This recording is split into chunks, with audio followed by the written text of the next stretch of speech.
আলোচনা করব drug international limited কোম্পানির একটি সিরাপ সম্পর্কে, যার ব্র্যান্ড নেম ডক্সোমা এবং এর জেনেরিক নেম ডক্সোফাইলিন। ডক্সোমা সিরাপের সক্রিয় উপাদান হলো ডক্সোফাইলিন, যা মিথাইল জ্যান্থিক শ্রেণীর একটি ব্রঙ্কোডাইলেটর। এটি শ্বাসনালীর পেশিগুলিকে শিথিল করে এবং শ্বাস প্রশ্বাস সহজ করে। Doxoma syrup bronchial asthma, bronchospasm, chronic obstructive pulmonary disease, spastic bronchial উপাদান সহ ফুসফুসের রোগ নিরাময়ে ব্যবহার করা হয়ে থাকে। ডক্সোমা সিরাপ কি কাজে ব্যবহার করা হয়ে থাকে? ডক্সোমা সিরাপ প্রধানত অ্যাজমা এবং ক্রনিক পালমোনারি ডিজিজ এর চিকিৎসায় ব্যবহৃত হয়ে থাকে। এটি শ্বাসনালীর বাধা দূর করে এবং শ্বাস প্রশ্বাস সহজ করে থাকে। ডক্সোমা সিরাপ ব্যবহারে কি কি উপকার পাওয়া যায়? এই সিরাপটি শ্বাসনালীর পেশি শিথিল করে, গলার টনসিলের ব্যথা উপশম করে, শ্বাসনালী প্রশস্ত করে এবং শ্বাস প্রশ্বাস সহজ করে। ফলে অ্যাজমা ও কোভিড রোগীদের শ্বাসকষ্ট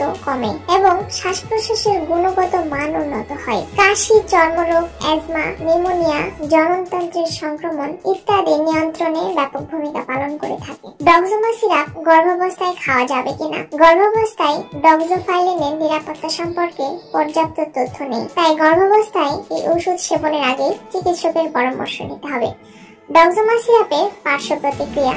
সম্ভাব্য পার্শ্ব প্রতিক্রিয়াগুলোর মধ্যে রয়েছে মাথা ব্যথা, বমি বমি ভাব, বমি, ডায়রিয়া,